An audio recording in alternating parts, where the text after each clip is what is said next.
Well, America, if you've ever wondered what happens when a moral panic collides with a caffeine overdose, look no further than the left's latest circus of contradictions. We're living in a time where tolerance meets tolerating everything except basic logic, where compassion is weaponized to shame anyone who dares to ask, hey, maybe law should matter? And nowhere is this carnival of hypocrisy more entertaining than in the Democrat Party's endless parade of performative meltdowns. Take Sunny Hostin, for instance, who just discovered that, gasp, people can overstay visas. But of course, her grand revelation wasn't about fixing the system. It was about spinning a conspiracy theory so wild it could double as a tinfoil hat fashion statement. Yes, folks, apparently enforcing borders is now racist, but pointing out that Europeans don't waltz through the Sonoran Desert, that's just math, apparently. On the other side of things, we've got Jim Acosta quitting CNN like a Shakespearean tragedy where the hero's final soliloquy is just him. Don't give in to the lies, he declares, fresh off a career of asking dictators softball questions and framing Trump's Twitter rants as existential threats. Meanwhile, Joy Reid's over here comparing MAGA to literal Nazis because nothing says serious political discourse like Godwin's law on steroids. And the best part, a lawsuit claiming Lyft drivers are the new face of oppression because tires have weight limits? Look, whether you're a fan of body positivity or not, if your activism hinges on suing a Honda Civic, maybe it's time to rethink your life choices. So strap in, folks. We're diving into a culture that's equal parts unhinged, unserious, and unbelievably ripe for mockery. Let the clown show begin with our favorite one in the circus, Sunny Hostin, over on The View, desperately trying to respin an 8-year-old narrative that enforcing America's immigration laws is somehow racist. To answer your question, which is this the immigration fix that this country wanted? I think absolutely there are certain people that wanted to see this kind of pain and destruction for a certain group or type of immigrant. Because if you look at the numbers, yes, the number of immigrants that come from Mexico or of Mexican-born are the largest. But the next largest are Asians. 28% of them come. I don't think they walk across the southern border. I think they come by plane. The next largest are Europeans. I don't think they walk either. I'm just saying immigrants, right? Oh, not undocumented though. A lot actually. But that's not the stat for being the come by plane and then overstay their visas. They overstay their visas. They overstay their visas, so they're undocumented. The Europeans that come here that overstay their visas are undocumented, but they don't come across the southern border. So I think there's a very clear message as to what this president wants the look of a criminal migrant to look like, what an undocumented migrant. And I think that's racist. Sunny Hostin's the type to throw a life vest to a drowning man just as long as the cameras are rolling and she gets to lecture him about climate change first. Now, let's start with her dazzling rhetorical acrobatics on display here. First, she conflates legal immigration with illegal immigration, as if the two are interchangeable. Newsflash, Sunny, when you say a lot of them are undocumented about Asians and Europeans, you're talking about visa overstays, which, yes, are a problem, but they're not the same as illegal border crossings. According to the Department of Homeland Security's own data, over 60% of visa overstays come from countries outside Mexico and Central America. But here's the kicker. Those overstays account for only about 40% of the total undocumented population. The majority, they cross the border illegally, a fact she conveniently glosses over while clutching her pearls about racism. Then there's a glaring statistical sleight of hand. Hostin cites that 28% of immigrants are Asian, but fails to mention that the vast majority of Asian immigrants arrive legally. The Pew Research Center confirms that over 80% of Asian immigrants in the U.S. are here lawfully. As for Europeans, they're the smallest cohort of undocumented immigrants, just about 4% per the Migration Policy Institute, and many enter through the visa waiver program, which requires pre-screening. So when she theatrically gasps, "They don't walk across the southern border," congratulations, Sunny, you've cracked the code. That's why border security focuses on the border, not Heathrow Airport. But the cherry on top is her leap to screaming racism because the administration prioritizes the southern border. Let's dismantle that straw man with a sledgehammer. The reason Mexico and Central America dominate the conversation isn't about looks. It's about volume. In 2023 alone, the CBP reported over 2.4 million encounters at the southwest border compared to just 58,000 from Europe and Asia combined. If the president's policies are racist for responding to that crisis, crisis, then every administration since Eisenhower, including Obama, who deported more people than any president in history, is guilty of the same. But of course, nuance doesn't sell on The View, now does it? And let's not ignore Hostin's favorite trick, moral grandstanding disguised as analysis. She frames border enforcement as wanting pain and destruction for immigrants, a textbook appeal to emotion that ignores the humanitarian catastrophe caused by open borders. Over 85,000 migrant children have gone missing after being released into the U.S., according to a 2023 Health and Human Services report. There's a current estimate that there's close to 300,000 children total unaccounted in America after the last 4 years of open borders. Fentanyl seizures have hit record highs, contributing to over 112,000 overdose deaths in 2022 alone, according to the CDC. Sanctuary cities like New York and Chicago have admitted they're out of resources as of 2024, according to statements from city officials. And that's just a fraction of the human and economic impact illegal immigration has had on this country. That doesn't even take into account the billions spent annually on healthcare and education to support illegal immigrants, which puts a strain on resources and affects availability for citizens. But no, Sunny's too busy virtue signaling to acknowledge that enforcing laws isn't cruelty. It's basic governance. Her argument is like blaming firefighters for targeting houses that are actively on fire. I think it goes without saying that this isn't about race, it's about reality. If Sunny wants to rage at statistics, maybe she should pick up a census report instead of a thesaurus filled with buzzwords. Until then, spare us the melodrama. We've got a border to secure. Let me also say that, in my view, he has circumvented established law by weaponizing the U.S. military. Can you explain what you mean by that? Generally, before being deported, you have an asylum case pending in front of a court, and you must appear in front of that judge. Right now, there are 3 million asylum cases and 900 judges. That is why the bipartisan bill that was going to be passed addressed that particular issue. Instead of dealing with it legally in that way, and I'm not saying he's doing it illegally, what he did was declared a national emergency that qualifies as a foreign invasion, and on the U.S.-Mexico border, not any other border. And that cleared the way for the Department of Defense to deploy the military at a 60% increase. I just think that our military members, many of them did not join the military to do that job. And let me say just finally that they are also racially profiling in doing this. In Newark, New Jersey, a business venue on Thursday was raided, and among the citizens that they detained and questioned was a Puerto Rican man and a military vet. For the 50 million thousandth time, Puerto Ricans are Americans and disproportionately in the military. And so I say all of this to say that I am disappointed, disgusted, and saddened by what I'm seeing. Can I make one point of clarity, though? Sunny Hostin is at it again. Just another day of making sweeping, dramatic claims with all the intellectual rigor of a BuzzFeed quiz. She kicks things off by suggesting that border enforcement is an illegal circumvention of the law. Right. Because enforcing immigration law is now breaking immigration law. Makes sense. I assume next she'll argue that arresting bank robbers is financial discrimination. The fact is, the Immigration and Nationality Act explicitly gives the president the power to shut the border if it's in the nation's best interest.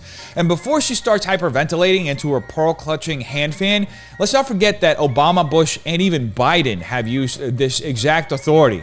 But now, when it's applied to an actual crisis, it's suddenly a fascist takeover. And then there's her whole every illegal immigrant has an asylum case nonsense. No, they don't. That's like saying every contestant on The Bachelor is there for true love. In reality, most of these claims are fraudulent or don't meet the legal standard. The Department of Justice's own records show that over 70% of asylum claims are either denied or abandoned, meaning people file bogus claims, get released into the country, and then vanish faster than CNN's ratings. Even the ones who do get hearings? Well, 40% of them never show up, according to DHS. But sure, let's clog the system even more and pretend this is working. But my favorite part, her fake shock at the military being deployed. She clutches her pearls and gasps, "A national emergency that qualifies a foreign invasion, how could he?" Lady, from 2021 to 2024, 7.2 million illegal crossings were recorded. That's larger than the entire population of Massachusetts just strolling into the country uninvited. Just one Texas border sector saw a 134% increase in crossings in December 2023 alone. But yeah, Let's act like this is just another Tuesday. And of course, she plays the military didn't sign up for this card. Oh, so enforcing national security isn't part of the job now. What do they sign up for exactly? TikTok influencer boot camp? Transitions? And let's not pretend this is unprecedented. Obama sent troops to the border, Biden said 2,500 active duty troops in 2023, but Sunny only cares when it happens under a president she doesn't like. Notice she never demands troop deployment at the Canadian border. Oh, no. Gotta keep the ski resorts safe. Then we get my favorite part, her Newark sob story. Apparently a business was raided and a Puerto Rican man and a military vet got questioned, which means, checks notes, we have now proof of racial profiling. First off, Puerto Ricans are U.S. citizens and law enforcement agencies know that. You think ICE is just flipping through a Where's Waldo book of ethnicities trying to collect trading cards? No. But you know who does use fake documents? Illegal immigrants. According to ICE and the Social Security Administration, fraudulent IDs, stolen social security numbers, and fake green cards are rampant. So ICE isn't out here playing guess who with people's citizenship.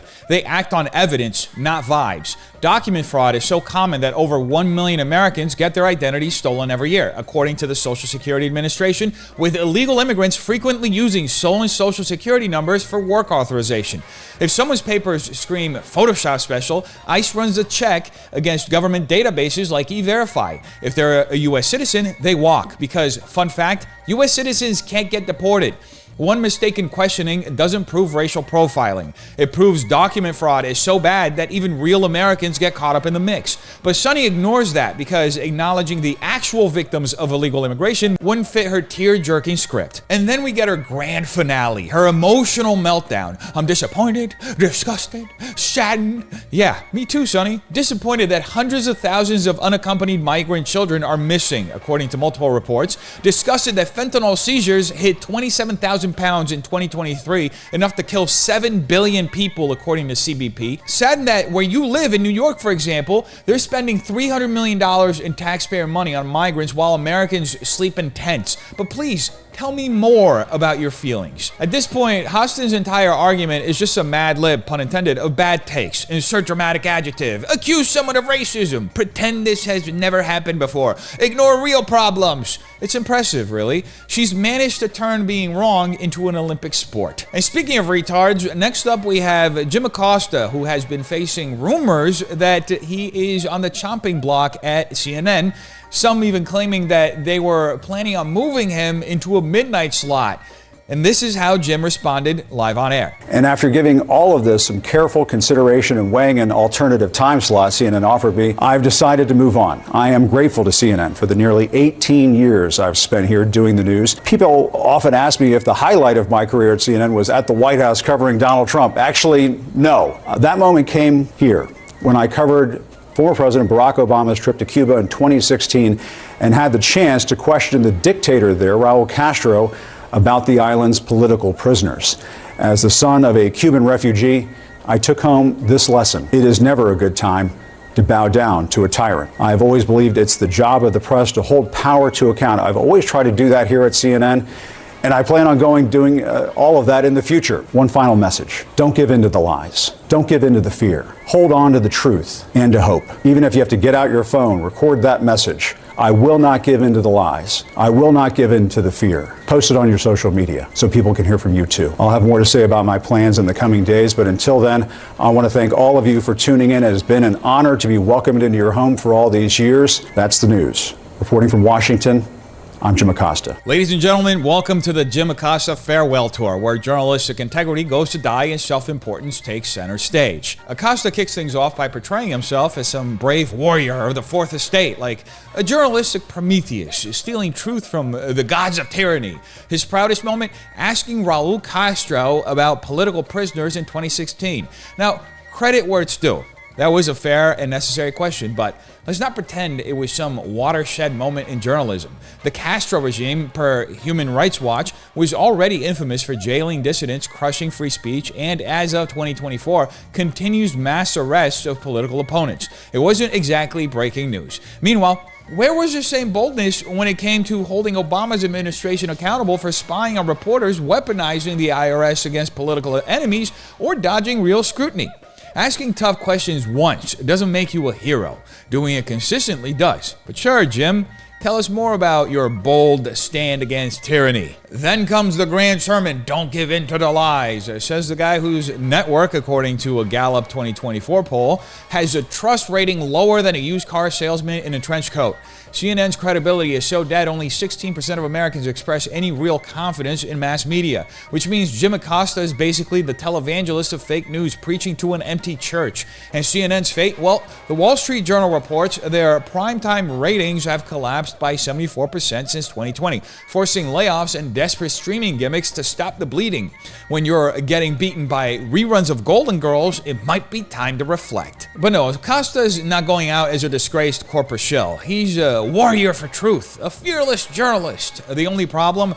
His record is about as consistent as a toddler's finger painting. Remember when he physically refused to give up a mic to a White House intern? Was that Pulitzer-worthy courage or just the world's pettiest temper tantrum? Because honestly, I've seen more restraint at a Chuck E. Cheese ball pit. And let's talk about his holding power accountable shtick. Where was his warrior spirit when the Biden administration revoked Trump-era border policies, leading to nearly 3 million illegal crossings in 2024 alone? Instead of reporting on that, Acosta was too busy tweeting dramatic monologues into the void. And where was his truth-telling when the media flat out buried the Hunter Biden laptop story, only to later admit, oops, turns out it was real. Oh right, he was too busy practicing his righteous scowl in the mirror. But my favorite part, his final plea to the masses, report the truth on your phone, post it. Ah yes, coming from a man who spent decades in the corporate media machine, an industry that as of 2024 was literally sued for firing a producer who criticized its lack of ideological diversity. That's like Gordon Ramsay standing in front of a flaming kitchen yelling, someone should really do something about all this bad food. That's not how Gordon sounds, but I can't do his accent. Sorry. Acosta's sudden grassroots evangelism reeks of a man who just realized his ticket on a sinking Titanic of legacy media has been revoked. So what's the real takeaway here? Jim Acosta isn't retiring as a truth warrior. He's just another relic of a dying industry, clinging to the illusion of relevance. The public has moved on, and no amount of dramatic self-mythologizing is going to change that. So here's to you, Jim. May your next endeavor be less To Kill a Mockingbird and more Gone with the Wind. Because frankly, my dear, the audience doesn't give a damn. And moving on from one retard to the next, we've got Joy Reid, once again trying to spin the tired old narrative that Trump is Hitler. Let's see how it works out for her this time. 80 years ago today, Stalin's Red Army walked through the gates of Auschwitz and uncovered the true inhumanity and evil of the Nazi regime. Millions of men, women, and children murdered, thousands more starved, beaten, humiliated, and robbed of their dignity. The extermination of Jewish people, Poles, Roma, Soviet prisoners of war, gay people, and others was no secret. It happened in broad daylight. But how did Hitler do it? Well, with the support of millions of ordinary Germans who just wanted Germany to be great again. And business leaders who initially thought they could control him, plus a cadre of devout political allies willing to do whatever he said for the sake of power. A new piece by The Atlantic lays out how Hitler ended a German democracy and installed a dictatorship with blinding speed and entirely constitutional measures. In that period, Hitler emerged emboldened after being imprisoned for staging a coup. His rage and xenophobia gained followers after the financial ruin of World War I and the Great Depression, and helped get him selected as chancellor. Once in power, he moved with shock and awe, imprisoning his liberal opposition, abolishing states' rights, and imposing bans on left-wing newspapers. He fueled German public outrage by blaming European Jews for Germany's problems. Notably, he and his Minister of Public Enlightenment and Propaganda, Joseph Goebbels, launched a massive propaganda campaign that labeled Jews as carriers of deadly diseases and violent terrorists. Defeating the Jews of Europe, who they viewed as subhuman, was a question of good conquering evil, which conditioned millions of Germans to celebrate Hitler and turn a blind eye to his brutality. If that sounds vaguely familiar, that's because it is. Similarities to what happened in Germany and what's happening now in America are just undeniable. History may not repeat verbatim, but it sure does rhyme. You'd think after years of screaming Nazi at everything from tax cuts to bad Wi-Fi signals, Joy Reid would have run out of steam, but no, she's back, and this time she's really going for it. She opens with a solemn acknowledgement of Auschwitz, an event so horrifying that no decent person would ever trivialize it. And then, like clockwork, she immediately trivializes it. by slapping modern American politics over one of the darkest atrocities in human history, like some half-baked Handmaid's Tale fanfiction.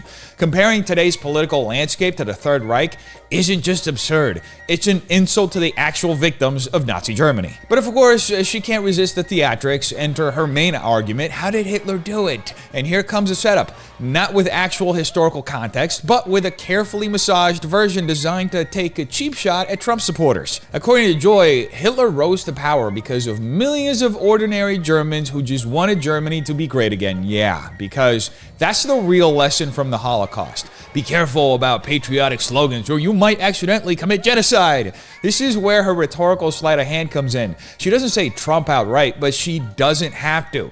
She's laying the foundation for a false equivalence, the lazy idea that nationalism itself equals fascism, and therefore anyone who loves a country is approximately 5 minutes away from staging a book burning. Then she brings in business leaders who initially thought they could control him. Ah yes, because the real lesson of the Holocaust is corporate risk management strategies.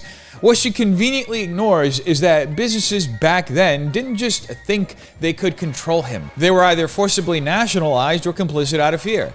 But if we're playing the which corporations are helping an authoritarian regime game, let's talk about how modern American companies openly colluded with the government to censor dissenting political opinions. The 2023 Missouri v. Biden case exposed how federal agencies pressured social media platforms to suppress speech they didn't like. But sure, tell me again about how evil corporations are only a right-wing problem. Then we get her dramatic retelling of how Hitler abolished states' rights, banned left-wing newspapers, and imprisoned his opposition.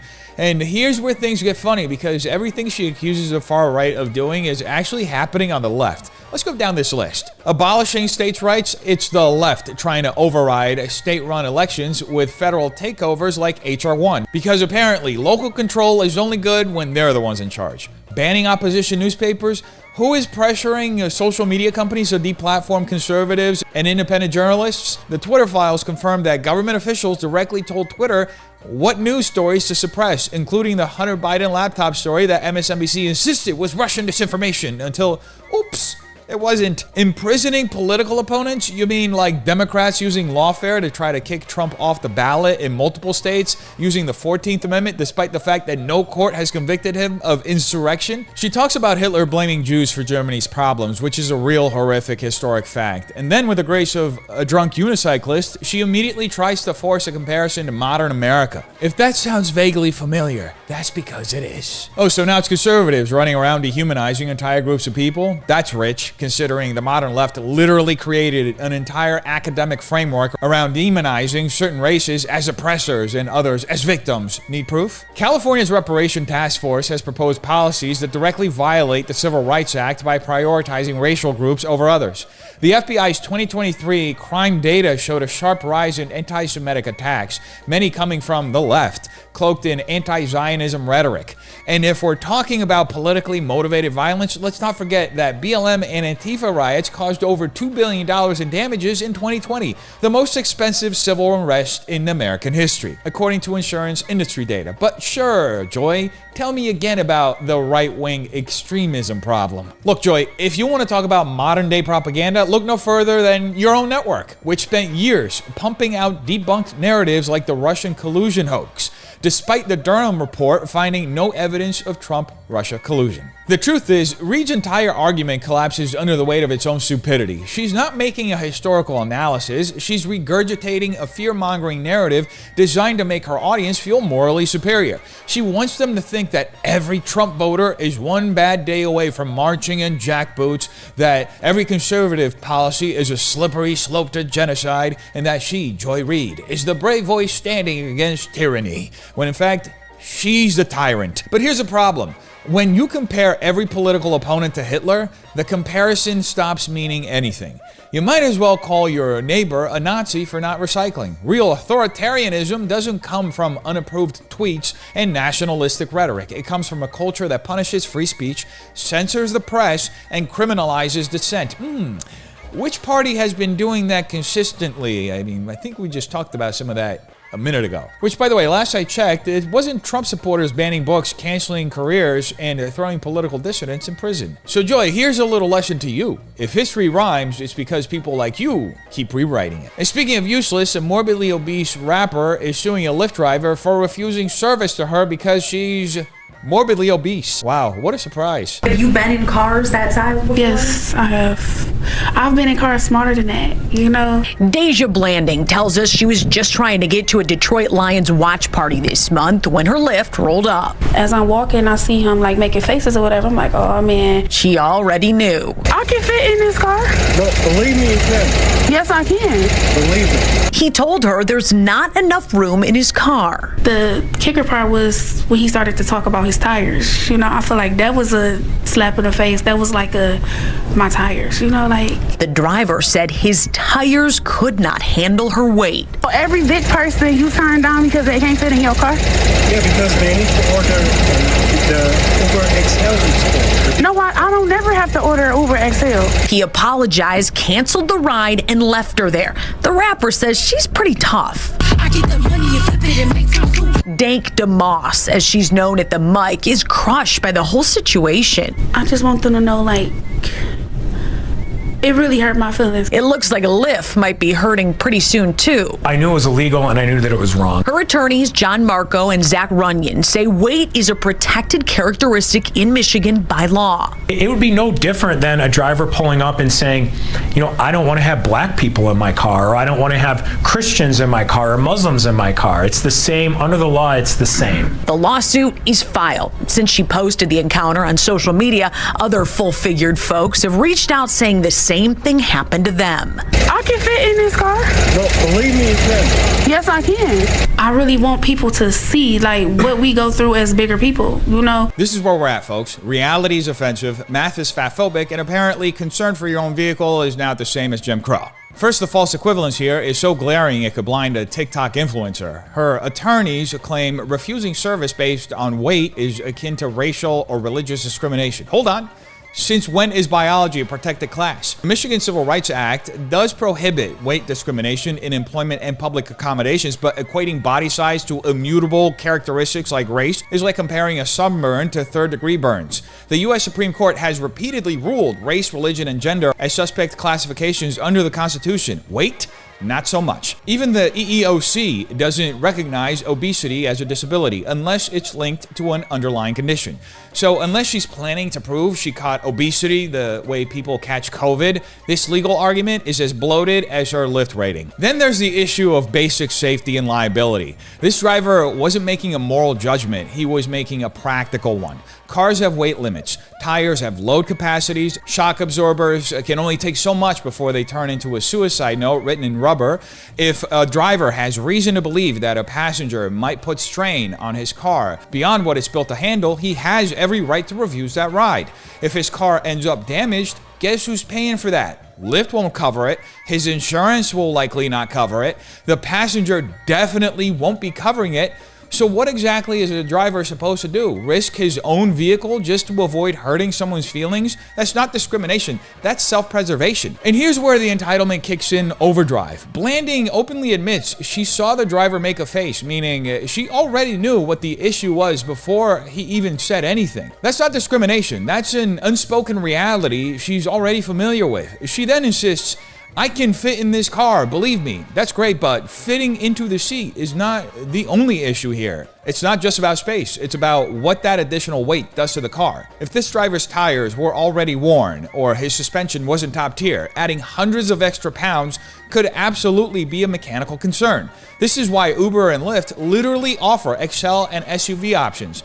They exist for that reason. But sure, let's pretend this is a hate crime. But instead of just ordering a larger ride like a normal person, Blanding escalates this into a lawsuit. Because in today's world, if something inconveniences you, the solution is to force everyone else to accommodate you. If you don't want to pay extra for that, that's also not the driver's problem. But turning this into a civil rights violation is an insult to people who have actually suffered discrimination. Comparing being asked to book a larger car to generations of systemic oppression is like comparing a hangnail to being drawn and quartered. And that brings us to the absolute worst part of this whole circus, the pathetic victimhood. The lawyers in this case are shamelessly trying to equate a weight-based ride cancellation to drivers refusing to pick up black, Muslim, or Christian passengers. Are you kidding me, you ambulance chasers? This isn't about refusing service to someone based on their identity. It's about a driver making a practical decision to protect his own property. Are we really pretending that a person's physical impact on a vehicle is the same as racism? What's next? Are we suing airlines because passengers who exceed weight limits are required to buy 2 seats? Is Delta Airlines going to be the next great civil rights villain?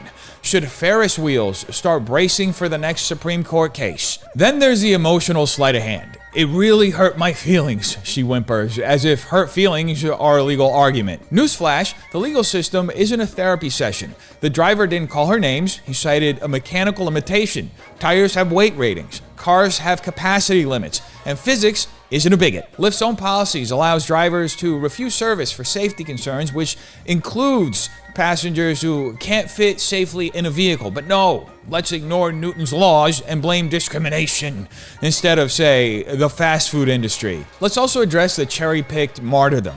She claims other full-figured folks reached out with similar tales, yet conspicuously absent is any data on how often this actually happens. Meanwhile, Lyft drivers face real safety concerns, assaults, carjackings, and riders who've mistaken their Prius for a U-Haul. But sure, let's prioritize hurt feelings over a driver's right to avoid a blown tire on I-94. And let's not forget the practical absurdity. Her lawyer declares it's the same as refusing black people or Christians. Really? Last I checked, skin color doesn't strain suspension systems. If a driver can't safely operate a vehicle, that's not bigotry, it's liability prevention.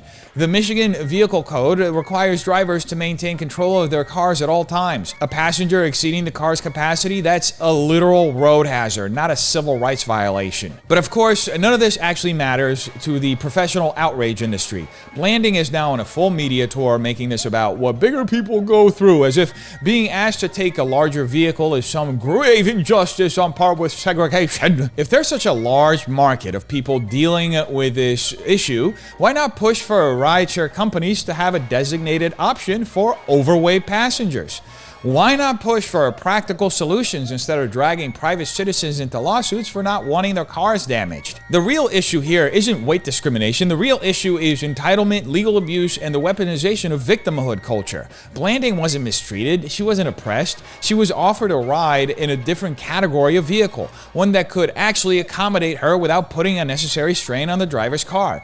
But because that reality hurt her feelings, she's now trying to financially punish Lyft and the driver for a problem that is entirely solvable with common sense. In closing, this lawsuit isn't about justice. It's about leveraging social media sympathy to strong-arm a payout. If Dank the Moss wants to crusade against discrimination, maybe start with real villains, escalator manufacturers. Until then, spare us the theatrics. The only thing crushed here is a driver's suspension, and maybe our patience for performative victimhood. Mic drop, tires intact, get on a treadmill. Is this really where we are as a country, folks? Victimhood is a currency, morality used purely for performance, and truth twisted to fit an envy-backed political ideology's narrative? Ask yourself, how many times have you seen the same cycle? The media picks a convenient victim. Vultures turn it into a payday, and anyone who questions it is branded as cruel, bigoted, or ignorant. Meanwhile, real crises, like an immigration system in chaos, working-class Americans being crushed under lawfare, crime rising, and the selective enforcement of laws are ignored. Why? Because manufactured oppression is more profitable than actual justice. How much longer do we let self-serving elites redefine oppression to fit their agenda while ignoring real suffering? And at what point do we stop pretending this is just incompetence and start calling it for what it is? Deliberate, systemic deception designed to keep people distracted, divided, and compliant. You tell me what you think in the comments down below. Hope you have a terrific day. Peace.